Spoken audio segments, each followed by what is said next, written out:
You're listening to the Tony Kinnett Cast on 93 WYPC. WCYTV Here on the Daily Signal. Good evening and welcome to the 500th episode of the Tony Kinnett Cast, nationally syndicated here from the Daily Signal, first from our home station at 93 WIBC in Indianapolis. Whether you're joining us from live streams, radio, the TV cable side, or on the podcast section this evening, very, very good to have you. Let's get right into some breaking news. The House of Representatives has passed the Save America Act. This would be the voter ID requirements, no longer allowing certain localities in the country to let individuals who might have driver's licenses obtained by more shady means strolling up to the polls and saying, "Oh yes, I am this other guy." Here was the House on that particular vote. The yeas? On this vote, the yeas are 218 and the nays are 213. There you go. Yeas 218, the nays are 213, and we head over to the Senate. Now there is a little bit of dyspepsia because Senate Majority Leader John Thune has been perhaps a little hesitant to require Democrats to either use the talking filibuster, in which if you don't have 60 votes, then the minority voting group gets to send someone forward and talk as long as their little lungs can carry them. But the Democrats have a different strategy here, because getting Cory Booker out from New Jersey, giving him an Imodium, and then telling him to stand out there and talk as long as he can didn't really work last time. I mean, they all said he was brave and amazing and wonderful, but it didn't move anyone's hearts or minds. So instead, they're bringing out the big guns.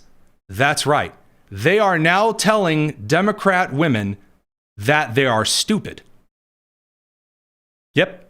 No, I'm serious. The new argument is that if voter ID law passes through the Save America Act, women are too stupid to go get voter ID. This is the case made by all kinds of Democrats, all different places. For example, Alabama Democrat Representative Terry Sewell. Righteous monkey. He covers all. She got out in front of the House, did the same kind of stuff that we've seen before time and time again. This week, Trump's efforts to rig the elections have made their way to Congress, where Republicans are pushing this piece of legislation, which will block millions of voters from casting their ballots. Let us be clear, this is not a voter ID bill. It is a voter suppression bill, plain and simple. This bill is so extreme that even driver's license would be insufficient to register to vote.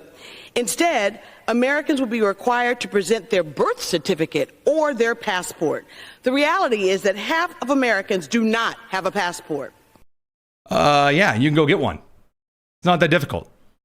They're not expensive. And by the way, no, getting a passport is not a requirement of the Save America Act or the SAVE Act or any kind of advanced voter ID. You would have to produce a birth certificate along with your real ID. Real ID qualifies.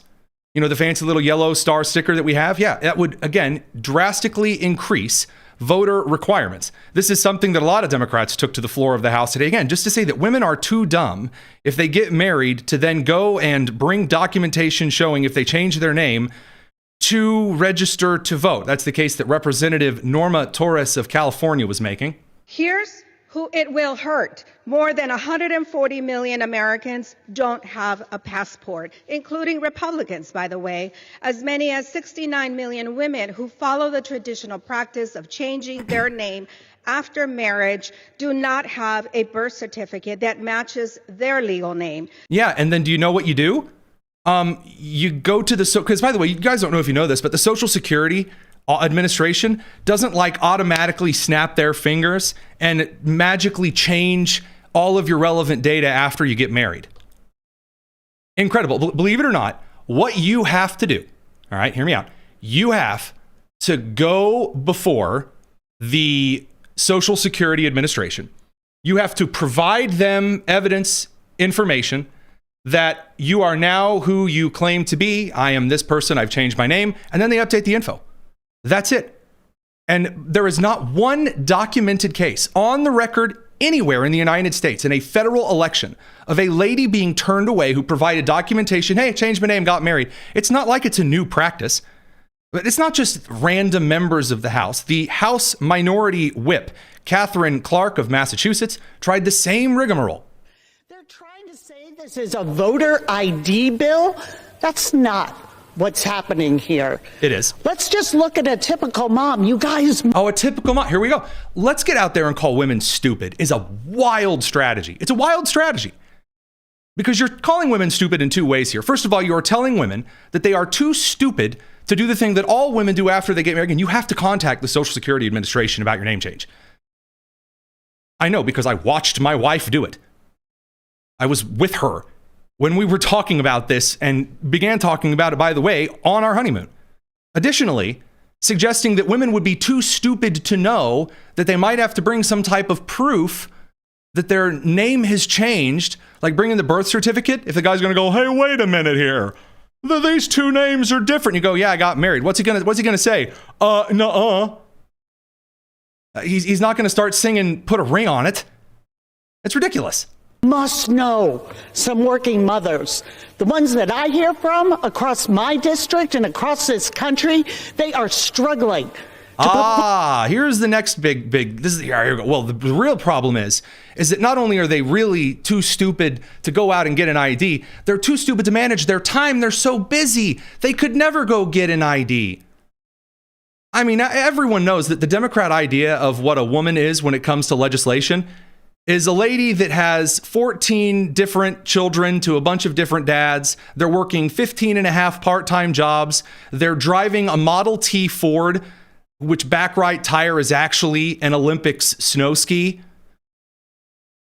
And they have 14 diseases and probably only 2 limbs on any given day. And they're the most helpless creatures known to man unless they've crossed the border, and then that's one level up. Food on the table for their kids, working 2 jobs to try and make ends meet. There it is, right? It can never just be mom. It always has to be this. She's working 2, 3, 4, 5, 6, 7 jobs. Again, even if you work 2 jobs, you can get ID.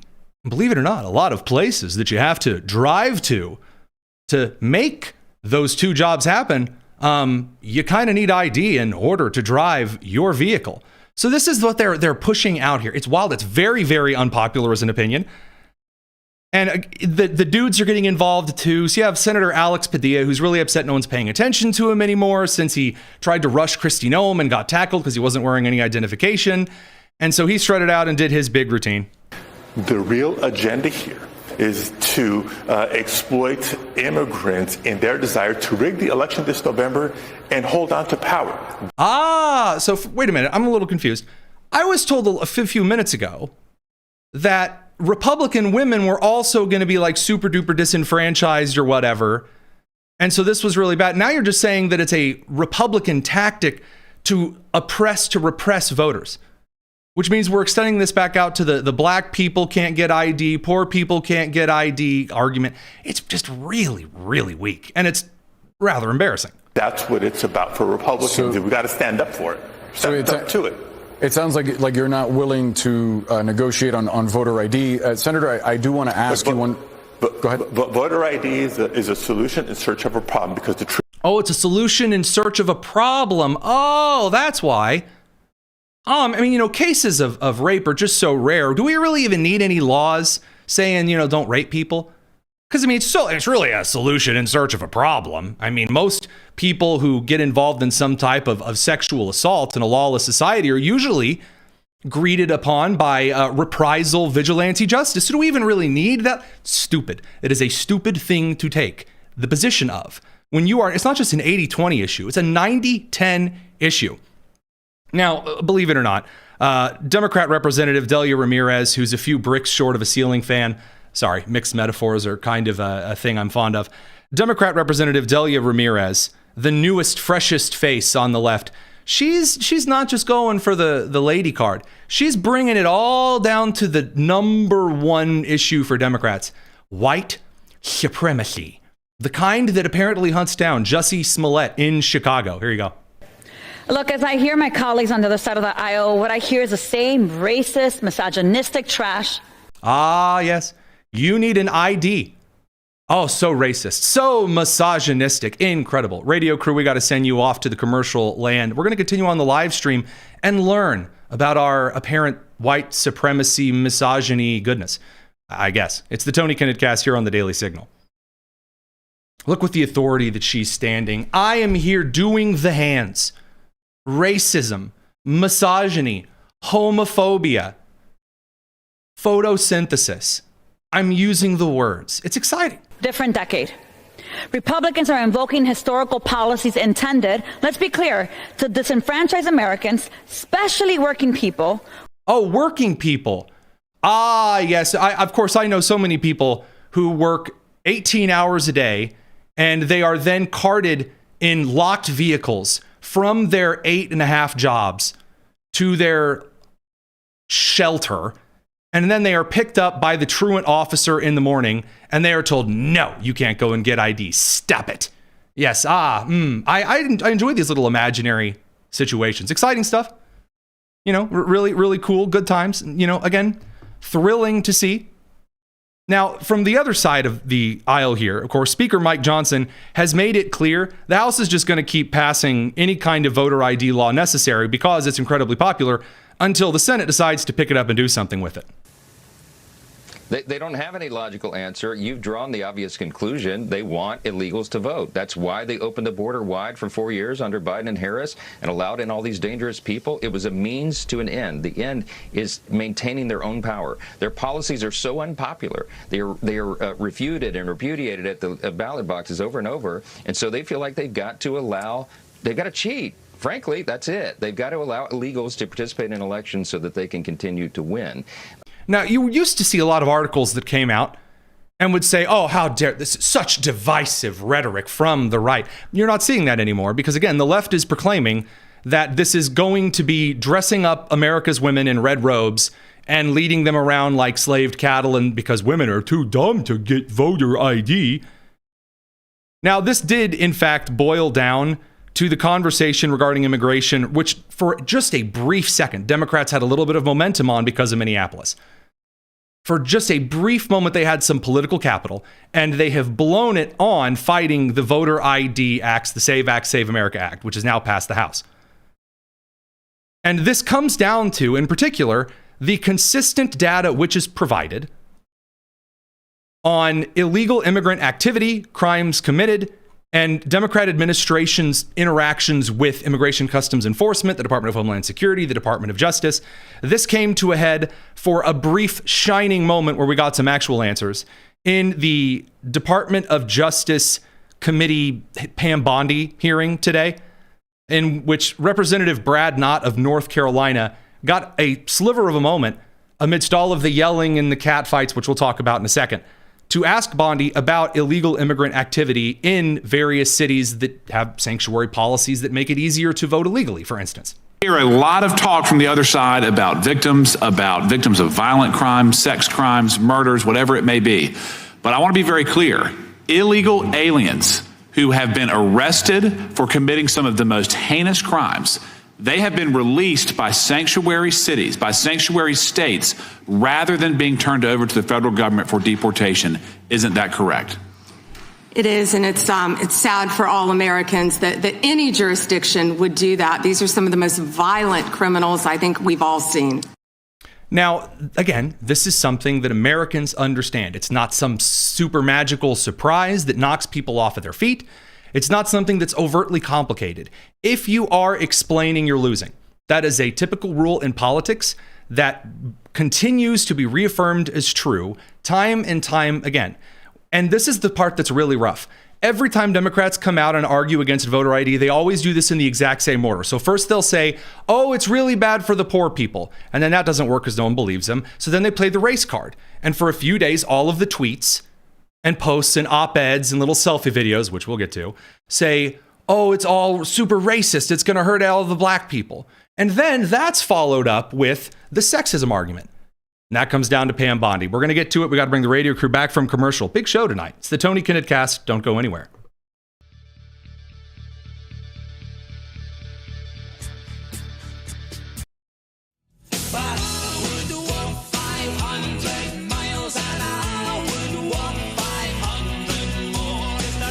You're listening to the Tony Kinnett Cast on 93 WIPC.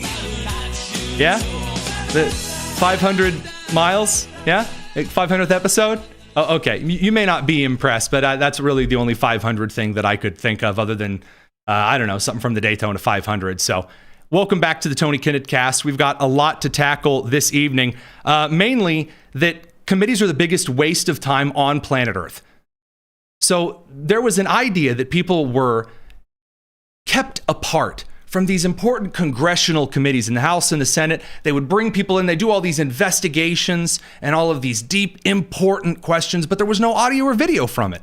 So out came C-SPAN and C-SPAN 2 and C-SPAN 3 and C-SPAN 8, the Ocho, all of these little networks that came in and started televising congressional committees. And they found something out in the age of social media. I can take a little clip of me getting hot and bothered in a committee, and I can look like I'm fighting for my constituents. I can look as though I'm actually working. And after 15, 20 years of this, because it was really a lot more rare 15 to 20 years ago, you have to go back into some, for example, confirmation hearings that were televised, sort of. They weren't even recorded. Some of the old C-SPAN archives have even been deleted. Now, because of social media, it's all performative theater, and it's a waste of time. And it's such a waste of time that some of the old guard who know that it's worthless and you're not actually getting any answers for you or the American people, like Representative Jerry Nadler, who may or may not have got off with Noah stepping down from the Ark onto Mount Ararat. Representative Jerry Nadler had to be shaken awake in committee this morning with Pam Bondi. Protect the American people. So she's talking. Chair Jim Jordan's listening. There are a few people nodding. Some are getting ready for their super exciting rebuttals and performances and Romeo, wherefore is my time, Romeo. You got Jamie Raskin, who looks like Cory Booker giving a speech in the Senate for 25 hours. And then you've got Jerry Nadler right there in the middle, up there at the top, drooling on the lady next to him. And he is snoozing. Now, I don't know about you. I actually kind of keep an eye on the people next to me when I'm at some kind of an event. I don't know if this is just a Midwestern thing. I like nudge people and talk to them during the hearing. Maybe that's, I don't know. Maybe that's why I always got in trouble for talking during school. I would have, jostled them, be like, hey, Chair, it's 11:30 a.m., dude. But no, staffer has to come out and wake up the elderly. In 2025, huh? the lowest murder rate. I'm sleeping on camera. I didn't even know the photograph was pointed at me. All right, that was, believe it or not, the most normal thing in this particular committee. Because then we got to the performances. And I mean performances left and right. You don't actually bring Pam Bondi before you to answer questions. You bring her before you to yell at you. So first, we've got Thomas Massey, Republican from Kentucky. He's very mad about Epstein file release stuff because he spent all this time with Ro Khanna not voting on anything useful, but just like really angry about stuff. They're dragging performances out as long as he can. Here we go. Did you ask Merrick Garland that the last 4 years? Did you talk about Epstein? I'm reclaiming my time. I'm glad you're asking about Merrick Garland. You don't get to reclaim time when you don't. This is bigger than what. Alrighty. So Pam Bondi showed up. Unlike, again, a lot of individuals who show up before committee who just answer questions quietly. She's like, you know what? I'm going to match the energy. And so immediately we get into full-on fisticuffs, yelling, rules of order are thrown out. Jim Jordan looks as though he's about to take shots of bleach. Here we go. When I don't answer a question this the way you goes want. over 4 administrations. You don't have to go back to Biden. Let's go back to Obama. Let's go back to George Bush. This cover-up spans decades. That's a wild statement to make. That's a wild statement to make. As though George W. and Condi Rice were sitting there while Dick Cheney was off shooting people on hunting trips. And we're going, yeah, that Jeffrey Epstein guy down in Florida. Let's move a bunch of things aside to cover up. There's not a lot of evidence for that. Not even in the allegations through all of these anonymous tips that they brought in. Now, again, this continues. There's some slapping back and forth. Respond, and then the gentleman can move to the next question. It's my time. Within 40 minutes, you asked me a question. Within 40 minutes, Wexner's name was added back. Within 40 minutes of me catching you red-handed. There was one redaction out where of he's over listed as a co-conspirator. And we yes. Flirting among junior hires. A very curious thing to watch as children learn to engage with members of the opposite sex. Ted Lieu just busted a vessel, Democrat representative from California. He just straight accusing people of committing crimes. You can't do that. I want to make this clear. You can't do that, but here you go. Because I believe you just lied under oath. There is ample evidence in the Epstein file. Don't you ever accuse me of a crime. I believe you just lied. And then Bondi responds, again, I am going to say, I don't care if you think this is mean. I don't care if Representative Who Cares is going to call this misogynistic. Americans want the calm airline pilot at the head of the plane to speak over the intercom. When you go speak before the House of Representatives, it is better for you to be a Marco Rubio or a Todd Lyons or a Secretary Brooke Rollins than to meet them on their energy. This is what they want. They want a show. Because then the media can say, oh, she was getting really emotional. She must be guilty. Under oath, and this is all on videotape. You said there's no evidence of crime. I'm showing you. Here is a witness statement who called into the FBI's Threat Operations Center. He drove Donald Trump around in a limo. He overheard what Donald Trump said to Jeffrey on his cell phone. He was so angry, he was going to stop a limo and hurt Donald Trump. Okay, so Lou brings forward this piece of really strong, incredible evidence. We're going to talk to Greg Price about why this is not really the win that he thinks that it is, although, man, he is certainly parading it around as one. Every time we hit a show milestone, we got to go back to the guy who was on the very first episode, good longtime friend, Greg Price. Of course, you may know him from his excellent work in the Trump War Room, of course, rapid response manager, excellent stuff over there. But now, Parabellum Strategies, the man is overhauling everything for the midterm. Greg, how's it going? Good, man. Good to be with you. Congratulations on 500 episodes. That's awesome. We'll keep dragging you back here until they throw us off the air. We'll find out. But no, thanks. Let's talk about these hearings. You drag Pam Bondi before big Department of Justice hearing in the House. Everybody's got to do their little podcast audition. What did you think of this? Yeah, I mean, hearings have just become the most theatrical and completely useless spectacles of all time. It's just, and it's not even like a left versus right thing. It's these people on both sides are just looking for their viral moment or looking to go viral on the internet. There's nothing productive that ever comes out of it. And, with the amount of attention that's been on the DOJ for various amount of issues, ranging from the Epstein files to everything going on with indictments and ICE, you knew that all of these really stupid theatrics were going to happen today. I want to get your take on this one particular clip from Pramila Jayapal today. Attorney General Bondi, you apologized to the survivors in your opening statement for what they went through at the hands of Jeffrey Epstein. Will you turn to them now and apologize for what your Department of Justice has put them through with the absolutely unacceptable release of the Epstein files and their information? What do you think of that? She's demanding that she apologizes because there was some personal information about alleged victims of Epstein in the Epstein disclosures that were released by the DOJ. And it's okay, first they're accusing the DOJ of covering up the Epstein files and trying to protect pedophiles. Now she's demanding that she apologizes for releasing too much of the Epstein files. But this was always the problem with this law that Massey and Khanna have been pushing from the beginning, which is when you mass release government documents like this, it's you release so much of it, millions of things come out. You have things ranging from FBI tips from schizo freaks making weird and sensationalist accusations. The crackhead at the Speedway gas station has got some deep insights on things that they dreamed a couple weeks ago. Like anybody can call the FBI and say anything and they have to write it down. But you have things from that, ranging from that to people's personal information, like what they're complaining about today.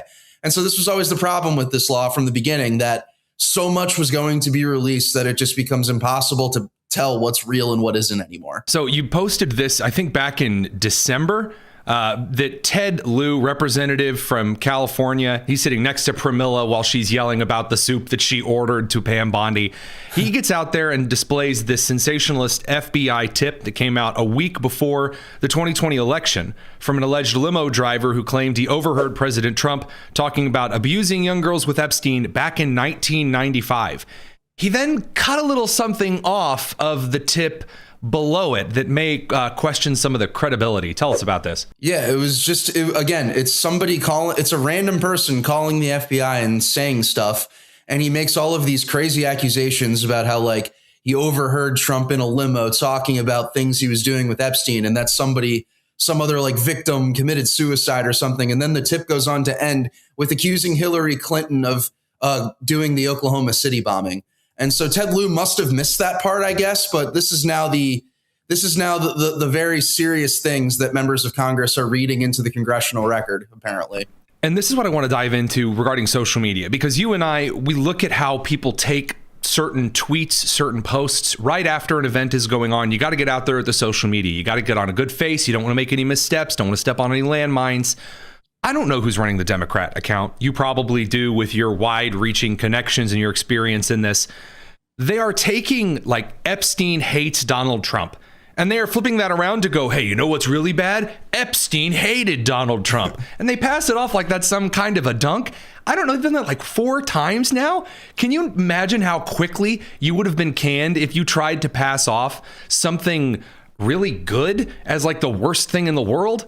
Yeah, they hate Donald Trump so much that they're now turning to Epstein as their judge of character. Strange new respect. It's like, oh, actually, you know, they've been trying so hard to connect Donald Trump to Epstein's crimes. They've now revealed that not only did Epstein hate Trump, but Trump was the only rich guy calling the police about Jeffrey Epstein. But yeah, I mean, like, just a hallmark of what people should know about when you read a tweet from a Democrat member of Congress or the Senate is they are not the ones writing it.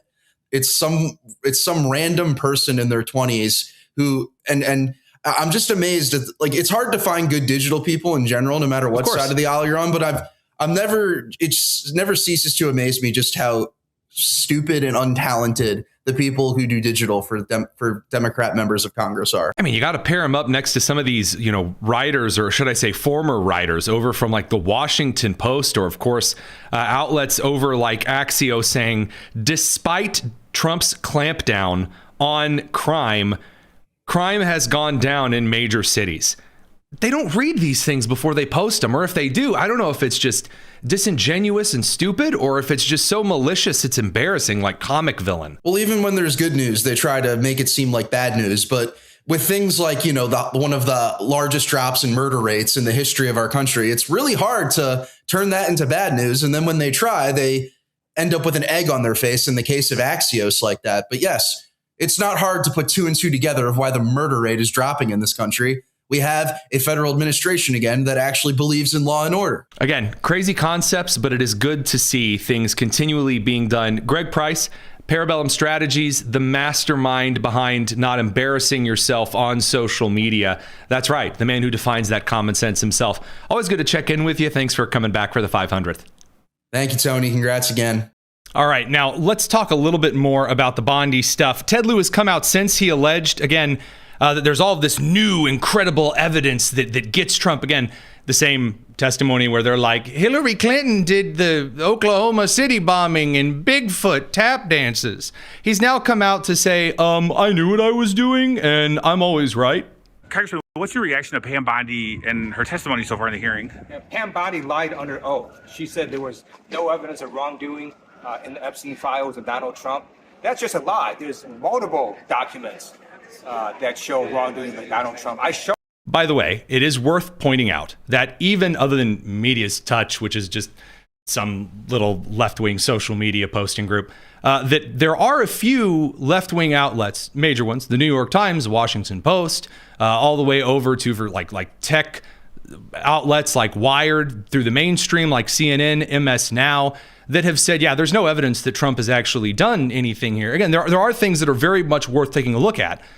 Dying on this hill is just weird. A witness had called in to the FBI's National Threat Operations Center and reported evidence of a crime committed by Donald Trump, and then also accused Hillary Clinton of doing the OKC bombing. Read, my dude, or don't maliciously crop stuff out, at least. We got to bring the radio crew back. Don't go anywhere. A lot of stuff tonight. It's the Tony Kinnett Cast here on The Daily Signal.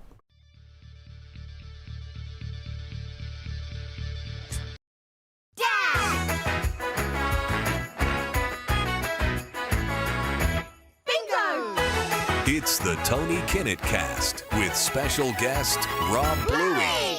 A very special 500th episode version of the Bluey theme song, and Rob Bluey here from our nation's beautiful capital in one muddy, icy February to give us the latest out of the sewer. Rob, how's it going?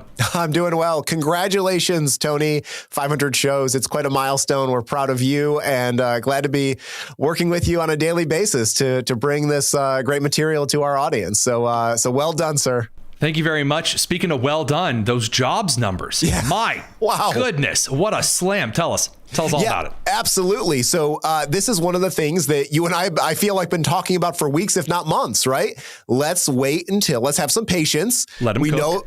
We know that things did not look great in 2025. There was still a lot of recovery and cleanup to do from the disastrous 4 years of Joe Biden. But yeah, the jobs numbers come out. It shows that 130,000 non-farm payroll jobs were added, beating expectations. The Heritage Foundation's economist, E.J. Antoni, has pointed out on X that the thing about this particular jobs report, it shows that these are full-time jobs. These are high-quality jobs, whereas in the past, previous presidents might tout a big number, but they were a lot of part-time jobs, which meant that either Americans weren't working the full 40 hours a week, or they were having to double up and maybe have 2 or 3 part-time jobs just to make ends meet. So you want people in full-time jobs. So great news overall for the economy. This is the one thing that really gets me that I think our outside the Beltway listeners are going to appreciate, although, of course, we do love our inside the Beltway listeners as well, like shout out to Senator Ron Johnson of Wisconsin. But the job growth numbers from the public sector compared to the private sector here, government versus non-government. In January of 2025, right before Trump takes office, we saw just over 25,000 government jobs added, but about 75,000 total private sector jobs that were lost. Now we're looking at the new job numbers here for January of 2026, and it's almost 175,000 private sector jobs gained, while almost 50,000 government jobs are gone. I'm sorry. Am I supposed to feel bad? Maybe I'm smiling too much about it.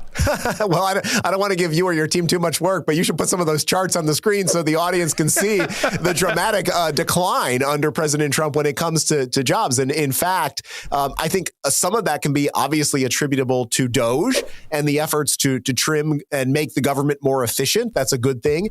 But also, this president, he understands that where you really turn the economy around is when you have the private sector growth, as you indicated, Tony. It's not creating these government jobs. And let's face it, the government, both at the federal level, state and local level, has become far too bloated. And we shouldn't become dependent on these jobs because a Democrat president like Joe Biden wanted to juice the numbers. And that's exactly what he was doing. The other thing that we need to remember about public sector jobs are, first, they're going to likely increase inflation because it means more government spending, which is the significant driver of inflation. And secondly, you have these employees who end up going into public sector unions, and it makes it very difficult to actually terminate them or fire them. So it's basically like a professor with tenure. You can never get rid of them. Yeah, heads you win, tails I lose kind of a situation. So moving on from that, obviously want to focus on those particular numbers, big votes that are coming down the line, the latest iteration of the SAVE Act, the Save America Act, voter ID nationwide, passed a major procedural vote by just a hair in the House of Representatives. The question that I have now is, as we get ready to see this hit a final House vote and then over to the Senate, is Thune now annoyed enough with the left and their claims that women and black people and poor people are all too stupid to get voter ID? Is he annoyed enough now to allow the vocal filibuster, the talking filibuster to happen?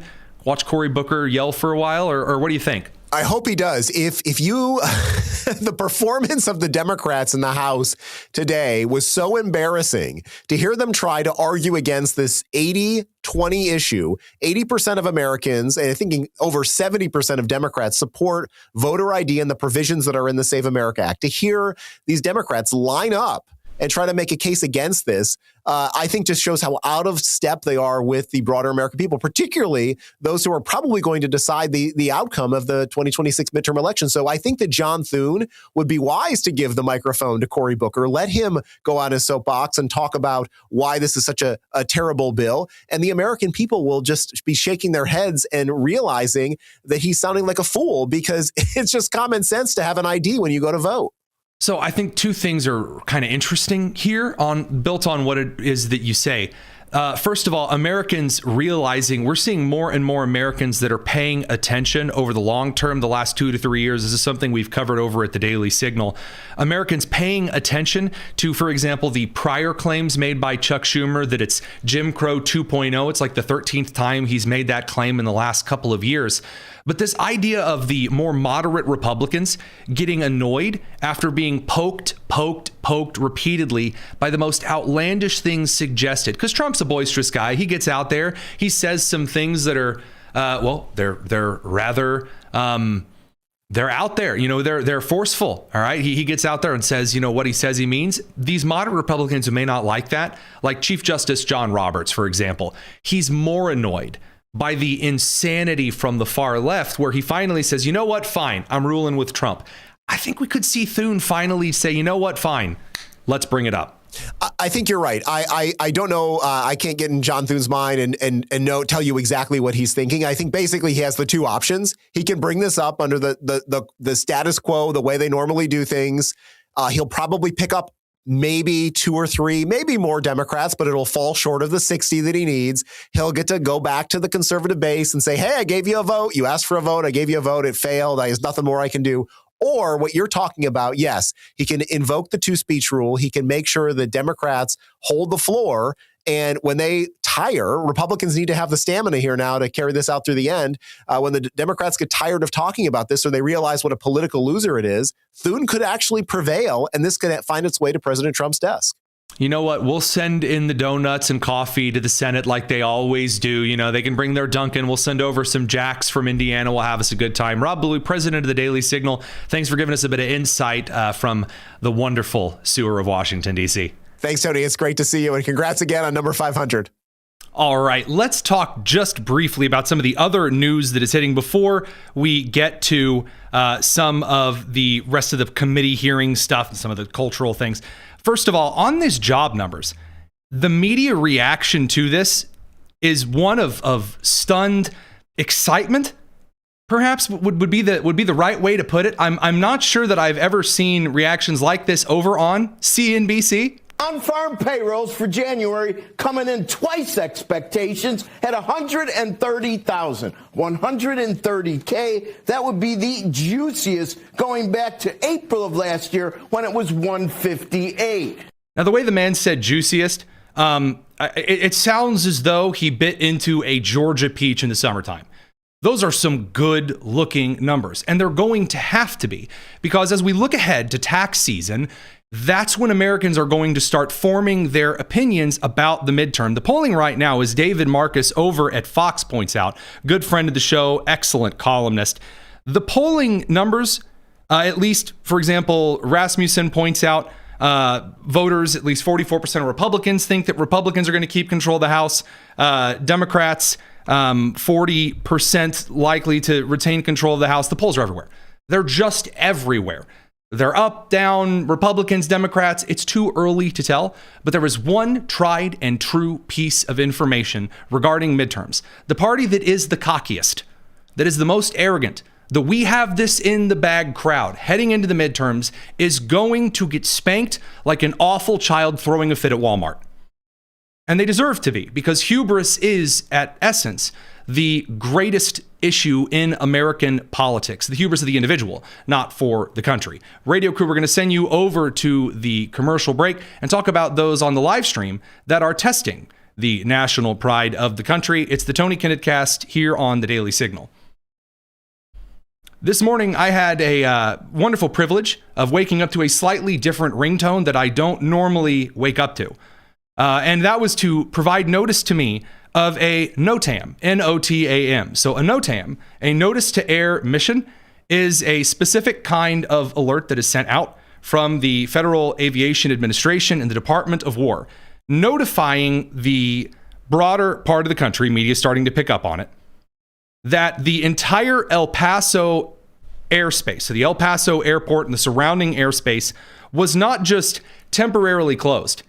It was deadbolt locked down, completely shut under NTL defense airspace for 10 days. That was the original alert. Now, the alert only ended up lasting for a few hours. This from the notice sent out. Pursuant to 49 U.S. Code 40103 B and 3. The FAA classifies the airspace defined in this NOTAM as NTL defense airspace. Pilots who do not adhere to the following proclamation may be intercepted, detained, and interviewed by law enforcement. Any of the following actions may also be taken against a pilot who doesn't comply. The FAA may take administrative action. That means sending your license to the forbidden zone, including imposing civil penalties and, there you go, suspension or revocation of those precious airman certificates. Or B, the United States government may pursue criminal charges, and then it lists the code. C, the United States government may use deadly force against the airborne craft if it is determined that the craft poses an imminent security threat. And then outlines 9/11 style laws and security instructions. One, by the way, which goes all the way back to right after Pearl Harbor. So very, very, very interesting stuff. Again, not something that has happened in our history in this way since 9/11. And El Paso was an interesting airport because it's 6 hours from one major city, 8 hours from another major city, not a lot of regional airports that can handle large traffic in the area. And it is right next to good old Fort Bliss, which I'm quite fond of. Now that is where not only a particularly great Army air base is, I think we actually have the map of this particular region here. Make sure that I pull up the correct one. Yep. So you can see Fort Bliss is, or excuse me, not Fort Bliss, Fort Biggs, Army Airfield right above El Paso International Airport. Kind of a weird thing. Fort Bliss, Biggs Army Airfield, right above El Paso. There were all kinds of rumors that were flying around immediately. And this brings us to the key pieces of information. Now, I'm going to level with you. As someone who has viewed the footage due to some special clearances that I'm probably not really comfortable talking about on air yet, I tried so hard to get you the footage of one of the Cartel drones, which were taken down. But regarding this particular region, civilian aircraft were grounded, and then the North Mexican airspace was informed. Anything that happens to civilian or military craft in the next couple of hours, we're not responsible for. And they said that with that 10-day warning. Now, we do have to bring the radio crew back from commercial. I'm sorry, I'm not trying to lead you on with the tease. We're going to cover what happened, and the good, the bad, the interesting. Don't go anywhere. It's the last commercial break we got to bring them back from. It's the Tony Kinnett Cast here on the Daily Signal.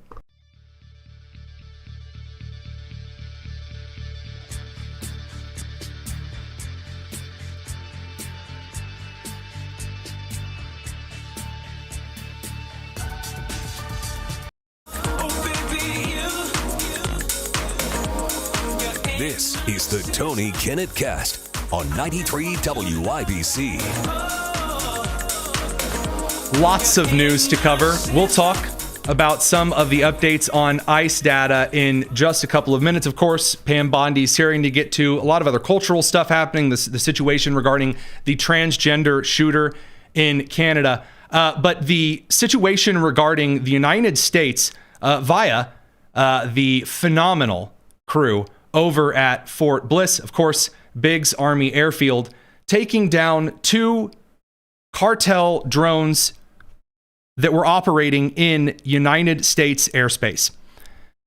The Mexican cartels, the Sinaloa cartel specifically, has pushed and pushed and pushed by sending reconnaissance drones that are as small as the tiny vertical takeoff drone craft that you have seen for sale on Amazon and in your local supermarkets, all the way up to RQ-7s, RQ-7 betas, and cheap Chinese knockoffs of what are essentially Small army, I say small, really about the size laying flat of a refrigerator-ish, probably a bad comparison.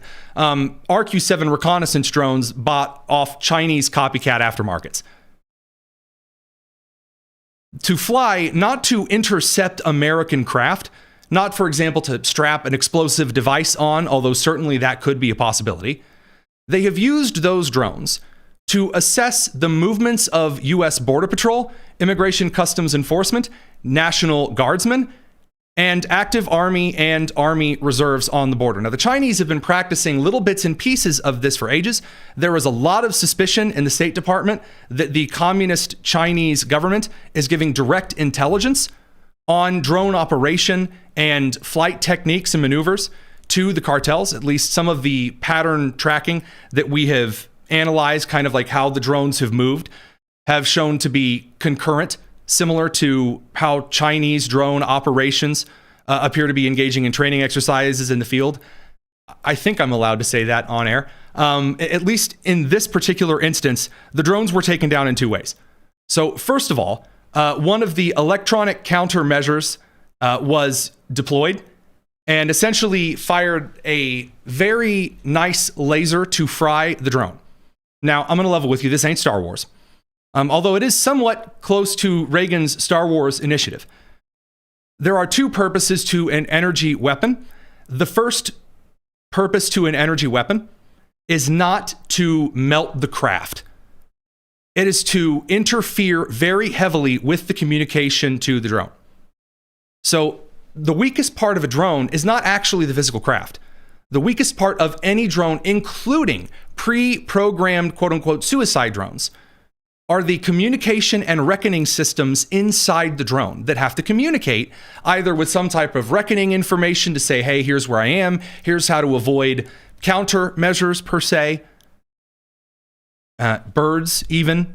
Some of the communication for some of the European military drone series has some interesting information regarding avoiding small craft and certain birds off the coast of Africa. And no, I'm not talking about the swallow. But in regard to electronic countermeasures with drones, knocking out its communication with home base is a very, very big deal. So one of the drones was taken down in that way. The second drone was taken down by a good old-fashioned surface-to-air style explosive.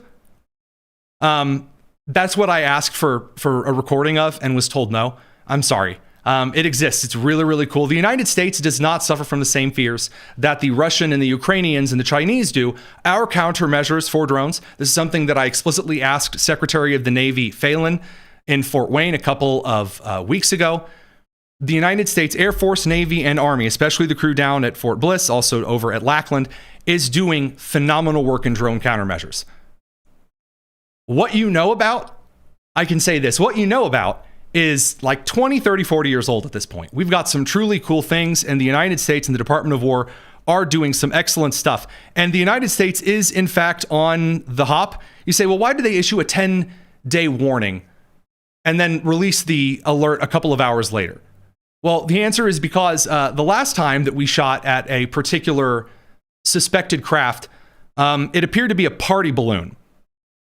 So earlier this week, the electronic warfare energy weapon was used to shoot down what appeared to be a foreign drone. It turned out to be a party balloon.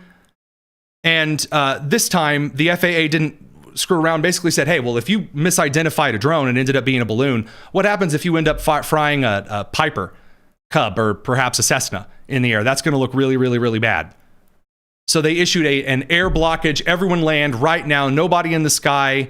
If you're up in the air, then it's between you and the Lord and the operator at the switch. Whatever 15 whiskey is holding the trigger at that point. So that said, interesting stuff. The United States ramping up operations against the cartel defensively. Nothing on troop movements. I know there's been a lot of rumors, for example, that have gone around. I believe one that showed, I want to see if I can get this clip here, suggesting that there was this level of drones you can see on the top of the screen. Oh, look at all of these dots of drones that are flying. That's the cartel. No, guys, foreign operation drones like the cartel, they don't fly, oh, hey, I'm in the air lights. They don't fly those. That's higher elevation near El Paso. boys, girls, and squirrels, and tower lights to keep planes from smacking into the side of your friendly local mountain at night.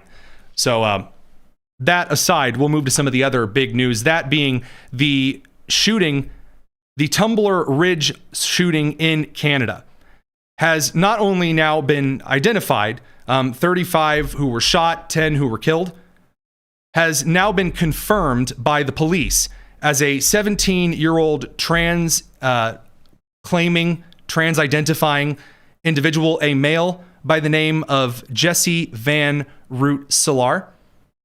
So before I get to that particular clip of the police in Canada finally getting around to confirming it, I want to say a quick thank you to the radio crew who has to go in a second. Thank you very much for sticking with us here at the Tony Kinnett Cast for 500 episodes. We're honored to get to do this, especially thankful to our audience in 93 WIBC in Indianapolis.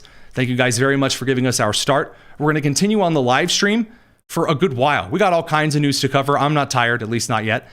So join us over there, youtube.com/dailysignal or rumble.com/thedailysignal. Or, Google Tony Kinnett Cast, wherever your favorite streaming service rests. A lot of exciting stuff coming up in the future. We're not going to dig into that now. In fact, I'll give you guys that fantastic radio sign-off per FCC regs. It's the Tony Kinnett Cast here on The Daily Signal, nationally syndicated and first on 93 WIBC. All right, now that all the nerds are away in their precious post-show commercial break, we can look at what Canadian government, the Mounties, have finally got around to identifying. So here was that particular clip from today. Well, first off, thank you for your question. We're not hiding it. In fact, you're the first media to ask the question. We'll get to that claim made by the officer in a second. I will say this. We identified the suspect as they chose to be identified in public and in social media. I can say that Jesse was born as a biological male who approximately, the information that I have, approximately 6 years ago began to transition to female and identified as female both socially and publicly. Now, what the Mountie was getting at, this particular officer, there were a lot of allegations that initially the Canadian police had hidden the identity of the Tumbler Ridge shooter. They said for privacy reasons. I'm going to level with you. I don't care how old the individual is. If you commit an explicitly violent, heinous crime, you have thrown away your right to privacy, just like you have thrown away your right to freedom. You've thrown that away. You have exchanged your rights away when you took the rights of someone else, especially permanently. That's why all of those soft-handed arguments of, well, there's still value to their life. If it's a rapist, no, there's no value there. Hang them. And the same with this particular individual here, this Jesse Van Root-Salar. All of these media outlets started running out and suggesting, 10 dead after a woman opens fire at a high school in Canada. That's from Detroit, The Standard.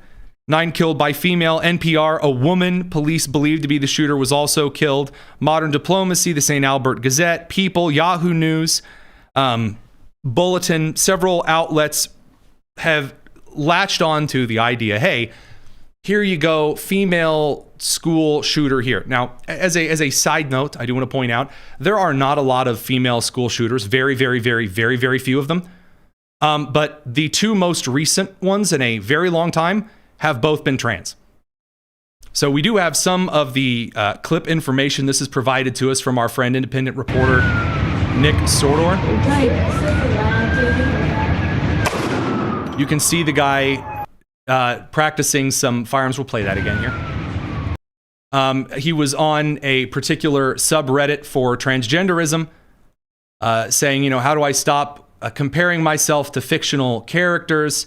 I'm a male to female, this whole post of the individual here. Mentally unstable individuals, all right, transgender people who are, by definition, mentally unstable, should not be affirmed to lean into the mental illness. You get situations that are just like this. And it is a fact, by the way, that there are media outlets at least 5 here in front of me, which did reach out to the Royal Canadian Mountain Police, whatever they got, the RCMP, and said, hey, why are you protecting the identity of the shooter? Why are you calling this individual a female? Why are you hiding the identity? You say you're protecting them from privacy readings. Why are you hiding that from us? And they were left unanswered. So the officer saying, oh, you're the first person to ask this question is a bold-faced lie. And when you choose to withhold information for reasons that make no legal sense, there's no statute in Canada. Admittedly, the statutes in Canada are more fluid than, water in the summer. But in this particular instance, there's no law that says they have to hide the identity of the shooter. Absolutely not. They chose to do so in this particular instance because of the transgender narrative that they are desperate to run away from. So, I got a horrible situation, terrible stuff. It is truly a disgusting situation. The continual affirmation being the very first thing on everyone's mind, saying that, oh, well, we don't want to say anything about transgender stuff. We don't want to talk about mental illness. Actually, what we need to say is, well, was the shooter bullied into it? Or maybe you just addressed the mental illness. Canada doesn't want to do that.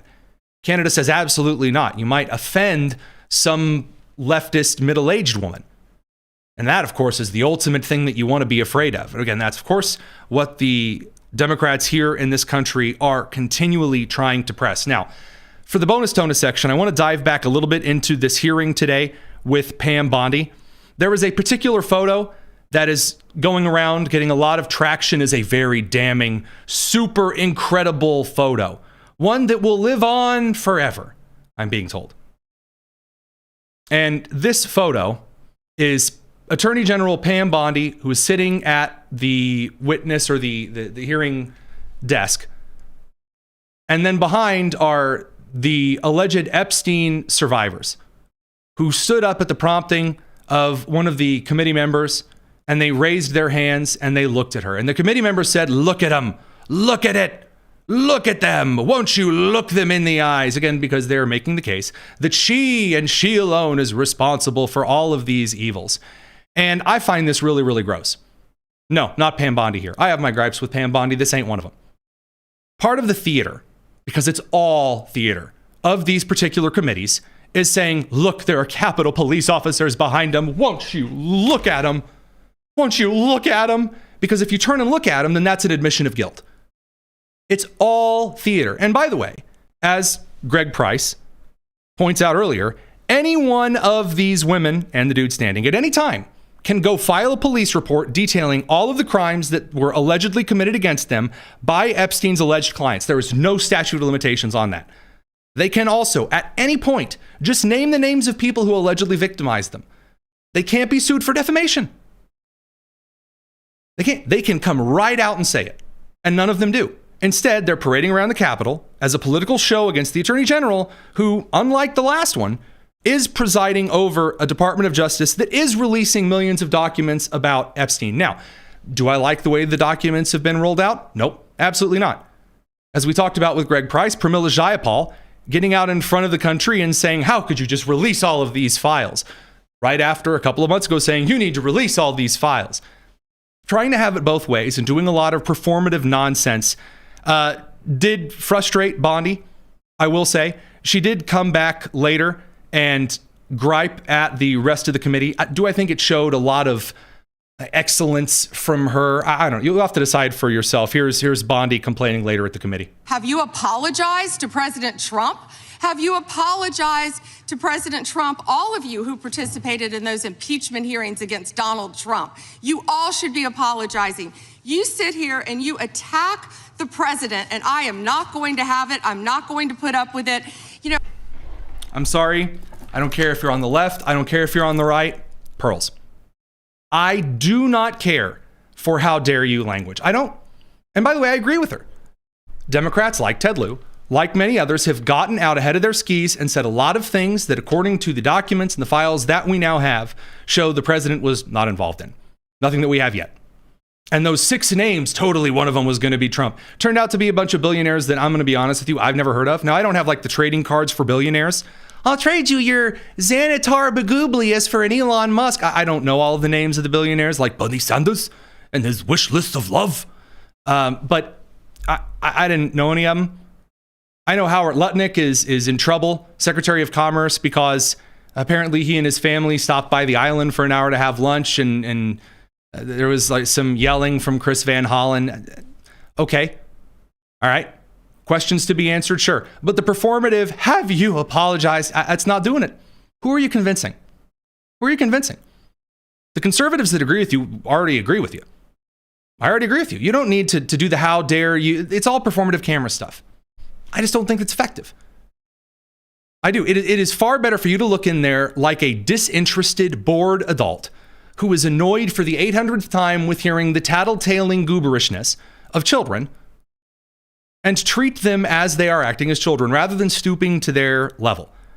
Now, sometimes it is very deserved. For example, here's Attorney General Pam Bondi slamming Representative Jamie Raskin, who just ignores all rules of the committee, like all of them do, and is throwing his toys around like a kid in a stroller being handed the ice cream that he didn't want. So here was Bondi's reaction to this. I mean, you can let her filibuster all day long, but not on our watch.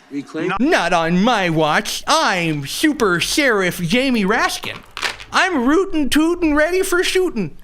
Not on my watch. Not me. Captain Raskerica. No, sir. She's filibustering. It's a committee hearing, homie. You asked her questions. She gets to answer however she wants. Not on our time. No way. And I told you about that, Attorney General, before you started. You don't tell me. Yeah, oh, I did tell you. We're getting to the earring taking off stage of the committee. You don't tell me. I am going to tell you. All right, we're going to bring Medea in there and just start smacking people's heads together like coconuts. You're paying for this, by the way. You're paying for every part of this. You because we saw what you did in the Senate. You're a lawyer, not even a lawyer. Committee will be in order. Poor Jim Jordan. Jim Jordan, my man, I hope you had a stiff drink this evening. When the independent fundamental Baptist wishes you a stiff drink, you know it's been a rough one for you. Like, all right, everyone, settle down, put down the meatloaf and the mashed potatoes, calm down. You put down that small child. I mean, goodness gracious. Jasmine Crockett, of course, she has to go on a big rant. It doesn't really make any sense, but it's a lot of tut-tutting, as is Jasmine Crockett's wont. Brand new accent, exciting stuff. Again, Crockett unveils a new black scent about once a week. Very good one. While in office, the fact of the matter is that you will be remembered as one of the worst attorney generals in history. An attorney general who has prioritized obstruction over justice, corruption over the law, fealty to the president over loyalty to the Constitution. And Mr. Chairman, I will yield. I will yield after the chairman. The chairman has reached the point where he's like, please stop asking. This is ridiculous. I do appreciate that she pronounced the word prioritized as though it's a new medicine commercial. Ask your doctor about prioritized. Excellent stuff. Here, of course, was Bondi's response to Crockett, who then, realizing that she had been out angry ladied, then got up and stormed out. So we are now doing that old reality show with the Jenners, where they would yell at each other performatively and then storm out of the room in their own house just to walk back in a few minutes later. Here you go. Thank you, Congressman. Thank you, my friend, for many years. I find it interesting that she didn't even want to try, Congresswoman Crockett, to ask any question. Okay, point of rules of order. You're not supposed to address people directly. No one cares anymore. The Roberts Rules of Order are a joke. They're doing the nod. Representative Jasmine Crockett. Okay. Because she certainly did not condemn her leader, Hakeem Jeffries, for... Jasmine's doing the back and forth head wobble where someone knows they're being talked about, but they're aware they're on camera. They want to show they're doing something. So she's doing like the I got water in my ears routine, which is exciting. Taking money from Jeffrey Epstein after Epstein was convicted. Somebody's Facebook notification chiming over the microphone. And I will be brief to give you your time, Congressman. This is what she didn't want to talk about. Texas, from Cuba, convicted, homicide, arson, weapon offense. Convicted. You know, so what are we talking about? Convict Texas, some of these perpetrators homicide. That rape these women that are sitting behind you. The committee chair sounds the Facebook notification. Your time has run out again. Very exciting. That you refuse to even acknowledge they are here.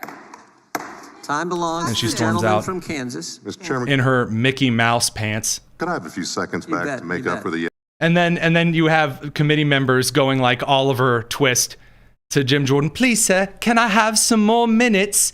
Like it's rollover time for AT&T at the end of the month. Incredible, beautiful. I'm so glad we're paying for this. Aren't you enjoying it? Because guys, it is all about the performance now. If they're not going to do it in there, they're just going to do it elsewhere. Here's Adam Schiff doing the cell phone and influencer videos. Aren't you glad that like this has become the way that we do things? So Adam Schiff, who either looks like he's about to tell you a makeup tutorial, a funny story that he heard at work today, or doing one of these political influencer videos, formed in portrait, sitting in his car. He's going to tell you how it is. Here you go. This is, I think, about trying to indict members of Congress. He says for speaking truth to power. Also, committing offenses like violating the, Uniform Code of Conduct, that kind of stuff. But anyway. Last night we got the news that the Justice Department tried to indict 6 members of Congress, 2 senators, Alyssa Slotkin and Mark Kelly, and 4 House members for producing a video in which they said that you can refuse illegal orders. It is hard to overstate the significance of this abuse of power by the Justice Department. And he goes on for another minute like that, not saying anything and just, this is abusive, it is bad, I don't like it, I don't care for it, I am mad, I am Adam Schiff. Every issue is now going to be like that. Here's Tim McBride, who goes by Sarah, the representative from Delaware, also doing a little influencery video, this time about tariffs. And not mad about tariffs on Americans. He's mad that tariffs hurt Canadians. Delaware, Canada, a very popular destination. We all know by now that last year, Donald Trump imposed widespread, reckless, and lawless tariffs, not only on our competitors, but on our allies and our partners. Places. Oh man, he imposed tariffs on our allies, like Canada. Like Canada. Oh no! Oh man, if you're going to make the pitch against tariffs to the American people, start with Americans, end with Americans. Whining about Canadians. In your magenta suit, Adam's apple a-bobbin. These illegal tariffs imposed without congressional authority, violating the Constitution, imposed a nationwide sales tax on the American people, with the everyday family paying $1,600 more on average in costs a year. Okay, so that last little bit is not technically true. The sales tax thing, yeah, that is true in a lot of ways, unless the company eats the price. Some of them are, some of them aren't. Also, this one's a little bit late. The Supreme Court is currently deciding this particular authority of the President of the United States because the world has changed. It has changed. Congress can't negotiate tariff decisions anymore behind closed doors. Everything's leaked in public immediately. So if tariffs are going to be used as a method of negotiation with other countries, Congress has been undermined by technology of the day. It has. So the Supreme Court's reviewing it. And coming out, again, if you're going to focus on certain things, don't do it in the influencer video. Get out there on the floor of Congress and have the debate.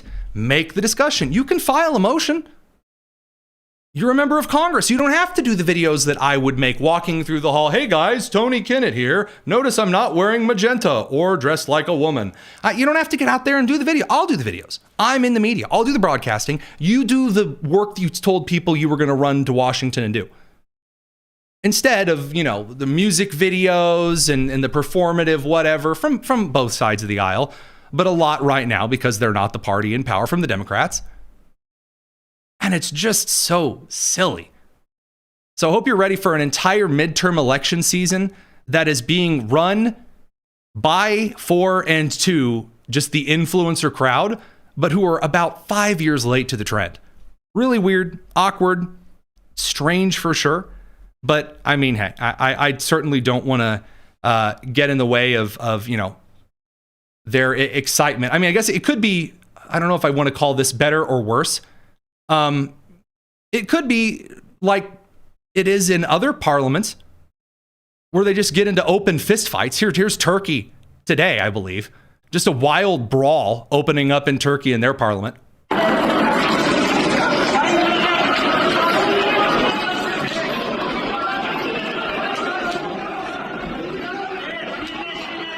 Yeah, fisticuffs. Give him the chair. Give him the chair.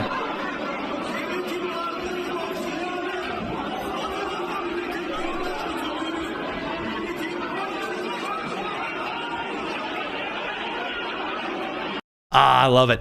I love it. It's good time. You thought we were in like a super serious. This is why when people get out there and start crying about democracy and rolling back in time, no one believes them. No one believes them. That matters, by the way, because if you're going to make claims, then they need to be accurate. They need to be appropriate based on the room around you.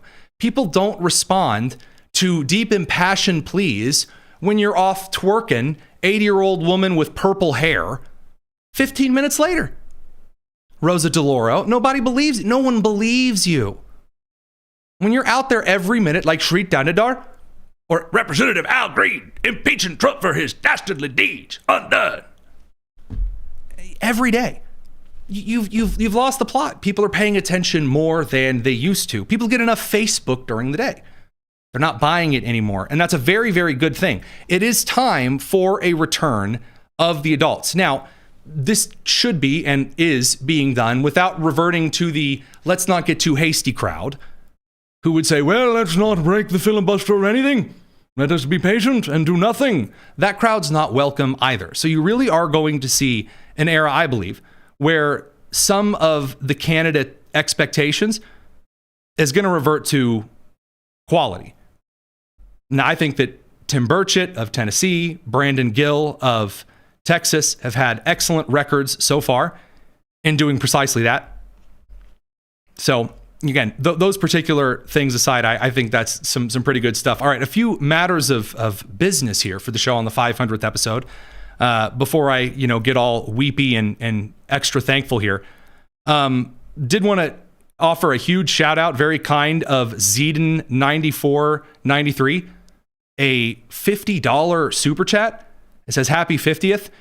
Very, very kind of you. Again, you really don't have to do that, but we are very appreciative. Michael Seeger, a $10 super chat, said, if the Speaker of the House is not a natural born U.S. citizen, what happens if, God forbid, the Democrats impeach our president and the vice president back to back?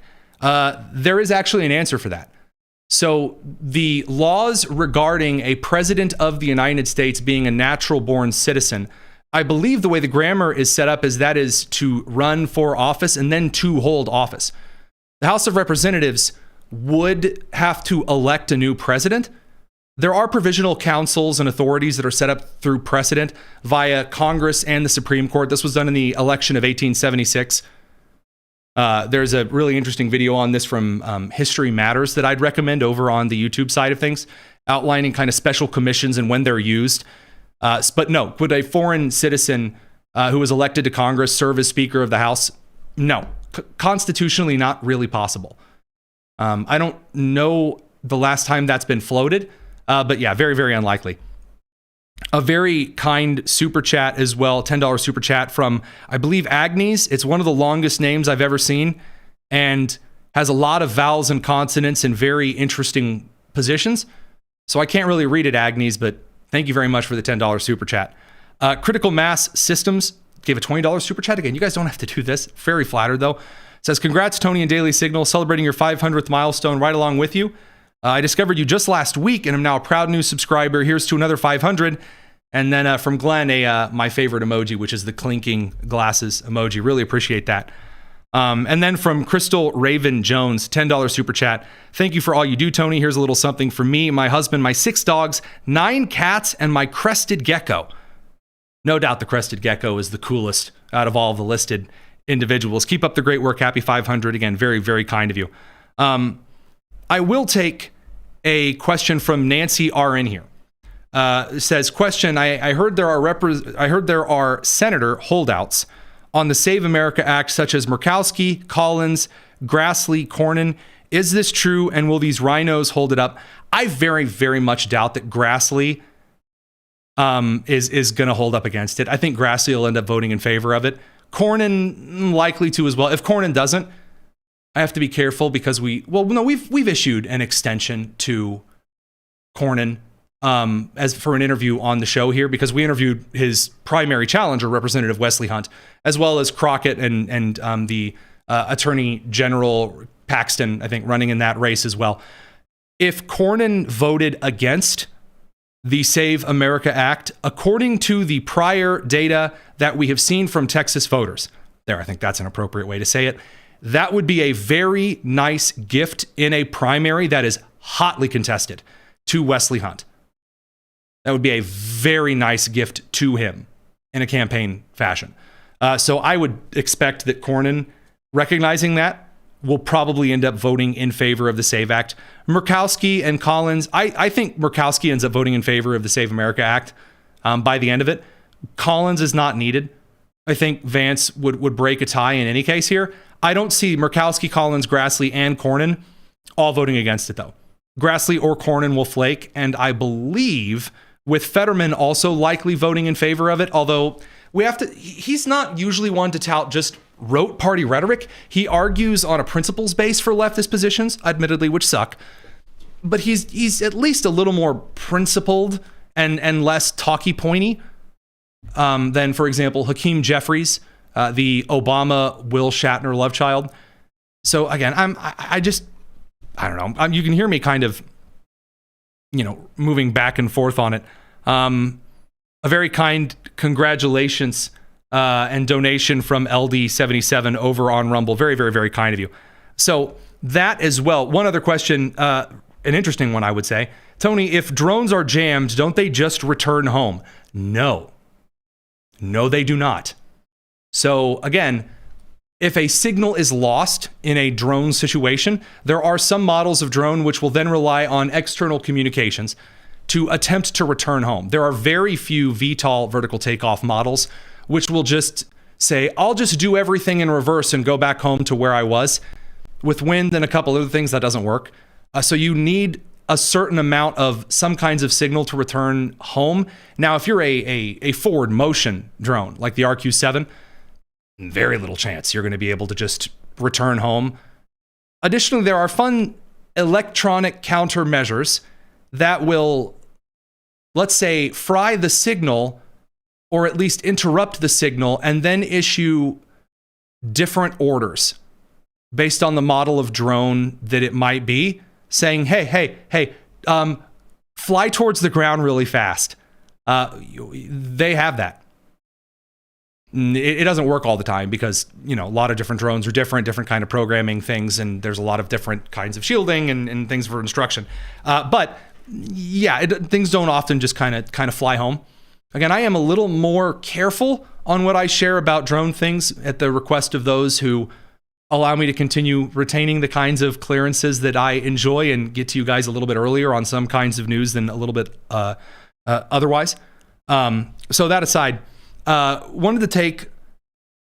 Oh, that's an interesting comment from Norton7506. Hear me out. Let's trade Puerto Rico straight across for Greenland. There, fixed it. As a Teddy Rooseveltian foreign policy guy, there is not a chance that I would ever trade any piece of American territory for another or ever advocate for it. Ever. I would not trade Alberta for Minnesota, ever. I would take Alberta. I would not trade Greenland for Puerto Rico. Puerto Rico's ours. It should be run better, and its territorial status and the freedoms that they have should likely be revoked. For example, after taking billions and billions and billions of dollars to build electrical infrastructure that certain Super Bowl halftime show singers were singing about people falling off of telephone and electric poles, and then suggesting that's somehow the United States' fault. No, I think that should be investigated and it should just be taken under administrative custody again. But no, I'm not interested in giving up any of the American empire at all. Pax Americana, Manifest Destiny would be my take on that. So that said, here at the close of the bonus tonus section of the show, I really do want to thank every single one of you for how kind you guys have been as an audience. Whether you've been here for a couple of days, this is your first show, whether you've been here for weeks, months, since the beginning when we started just on WIBC in Indianapolis in November of 2023. It's been an incredible journey to do this kind of stuff. Love doing it. Never thought this would end up being my full-time job at all.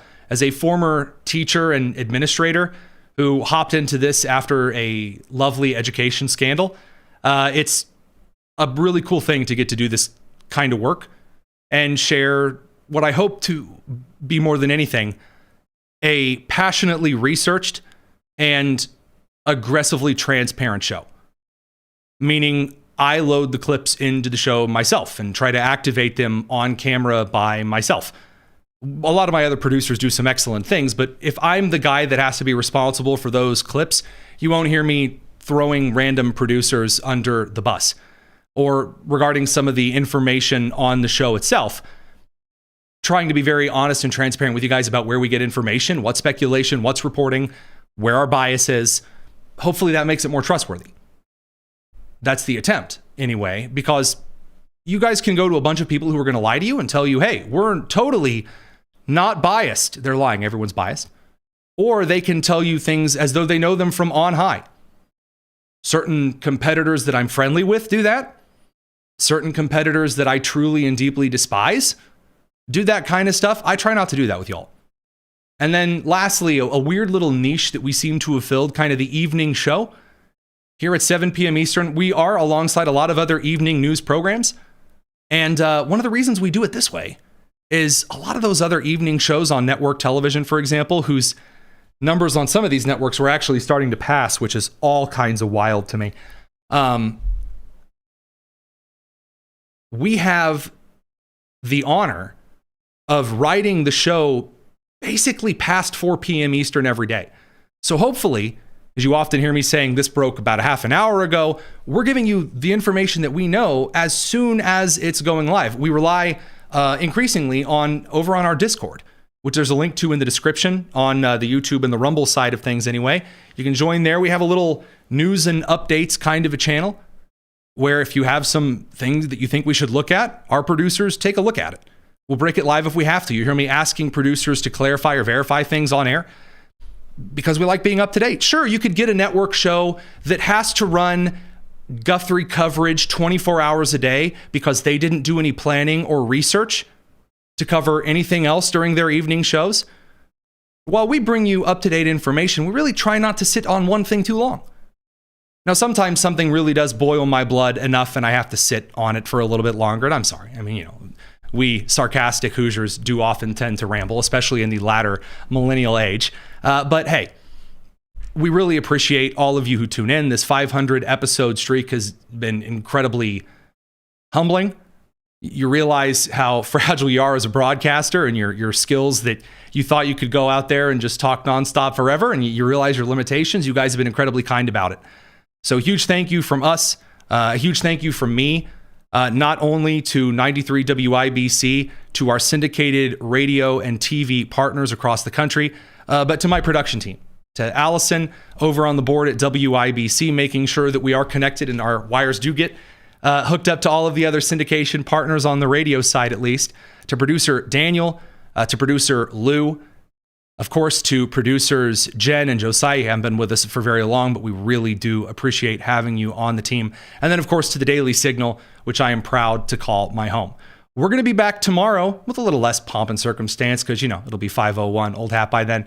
This is the Tony Kinnett Cast here on the Daily Signal, nationally syndicated, first on 93 WIBC. We'll see you tomorrow at 7. Take care. I'm Matt Davis, CEO here at Maranatha Baptist University, and I'd like to invite you personally to Maranatha's 4th annual Leader to Leader Conference on March 5th and 6th here in Watertown, Wisconsin. This event, sponsored by our School of Business, offers 2 days of practical insights, valuable connections, and leadership development that will impact your career no matter your field. This year's conference includes keynotes from Ken Barbick, a Maranatha graduate and former Senate-confirmed Assistant Secretary of Agriculture, and currently serving as a senior lobbyist and advisor to Fortune 500 companies. My friend Tony Kinnett, another Maranatha grad who now serves as a national correspondent and syndicated radio host for the Daily Signal. And Adam Morgan, president of Majesty Music and a former member of South Carolina's legislature. Becoming a more intentional, effective leader starts here. Take the next step in your leadership journey and join us March 5th and 6th for 2 days of learning, networking, and growth that will set the tone for the rest of your year. To learn more, visit mbu.edu/leader-to-leader. Can't wait to see you here on Maranatha's beautiful campus, March 5th and 6th for the 4th annual Leader to Leader Conference.